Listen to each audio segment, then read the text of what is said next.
Howdy all, Nurse Dude here, and tonight we have a belt for you, specifically a core belt.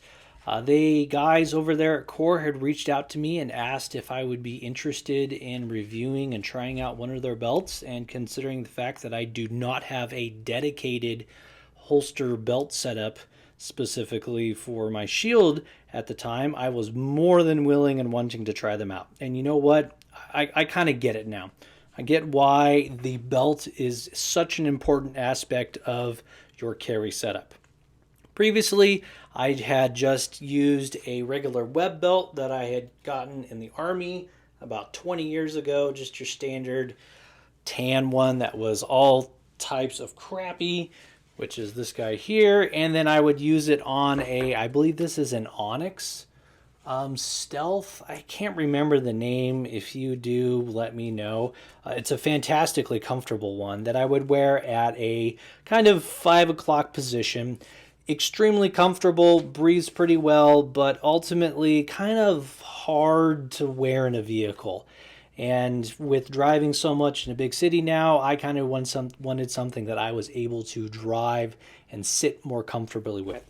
So recently, Haley had come out with their Incogni X stuff for the shield. I bought one so I could use it on my new holster, or new holster on my new belt, and I get it. I understand why now, specifically with an appendix style carry, you need a more rigid, dedicated belt, and we'll kind of go into that later when we go out in the garage and I show you some of the stability stuff that this offers over other type of stuff. Or my belt that I typically wear at work is a groove belt, which these are, if you just want a fashion belt, these are really hard to beat, to be honest. But for a carry belt, this guy is working out really well.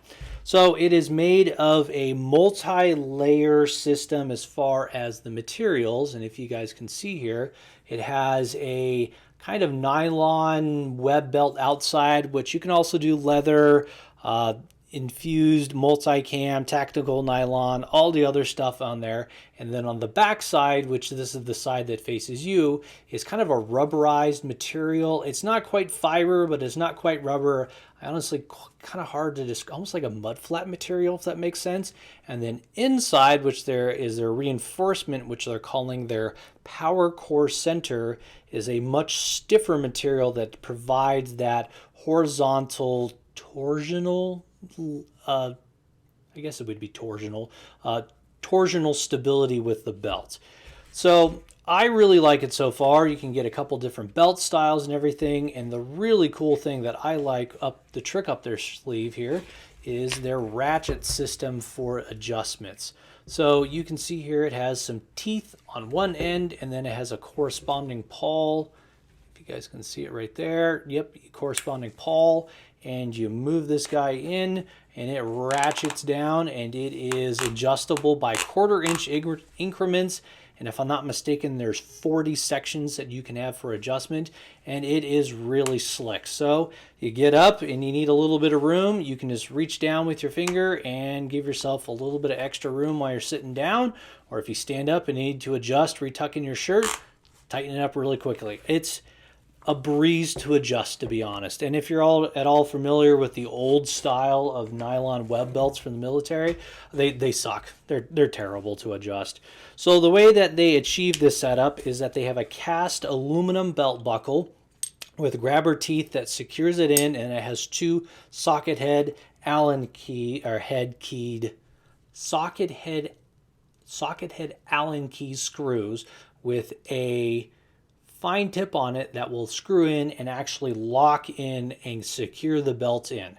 Pretty easy to adjust the guy. You cut it off to the length that you need, stick it in, clamp it down, and already it's pretty secure, and then you can put your 2 screws in. I like the design. It's pretty clever. The weight on it's not too bad. You can definitely tell that it is a purpose-built buckle in the sense of that it is a mechanical function versus just a regular old hole and pin.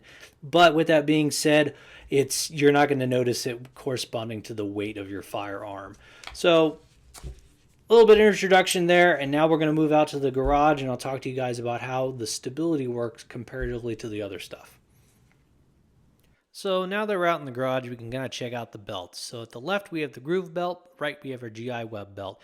You can see that the GI web belt is far more stable than the stretchy web belt. Sorry, the stretchy groove belt. It's just a better setup overall.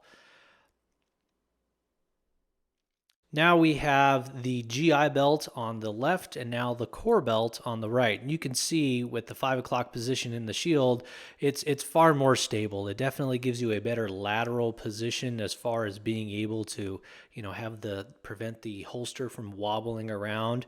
And you can see here again, as I kind of maneuver and shake, it's just far more secure and definitely more comfortable, also in a side-to-side manner too. And now we have it set up with a appendix position, and you can see once again it's far more stable and definitely kind of hugs your hips slightly better here, and you can get a better draw because you have that, I'm going to call it, lateral stability with the core belt. And then overall, like I said, it's just more comfortable. It's definitely a better setup, and I think a little bit of fine tuning on the holster height might make it even better, but it's just better. So all in all, I very much enjoy the design and the fit with the belt when it comes to using it as far as an appendix style carry holster.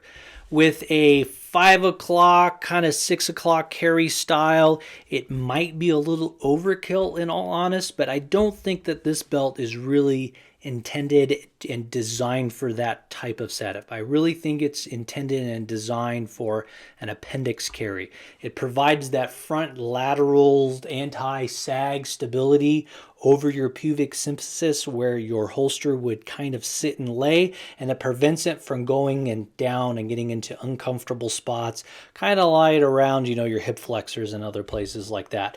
The design of the belt's pretty darn clever.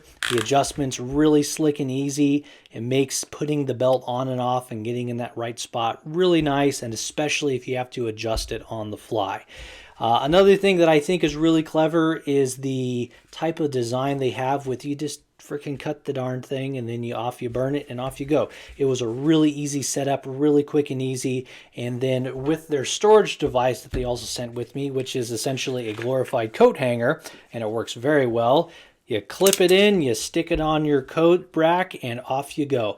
Allows the belt to kind of like relax, keep that shape a little bit better, and then when you need it, off it goes, and then you're back out to the races. Cool little design. I really like it. Gives the option for 3 different belt sizes or belts to put on it. You could realistically have your tactical belt, your carry belt, and then maybe a fashion belt on there for something when you go out to dinner with the wife. So I really like it. I highly recommend it to you guys, especially if you're trying to get into a more appendix style carry, which I'm starting to do, specifically because I'm driving a lot again, and being able to carry comfortably while driving is important to me, especially when you're getting stuck in traffic going through the city. So if you guys are looking to check out Core Belts, I'll put a link in the description below along with the discount code, and I will talk to you guys later.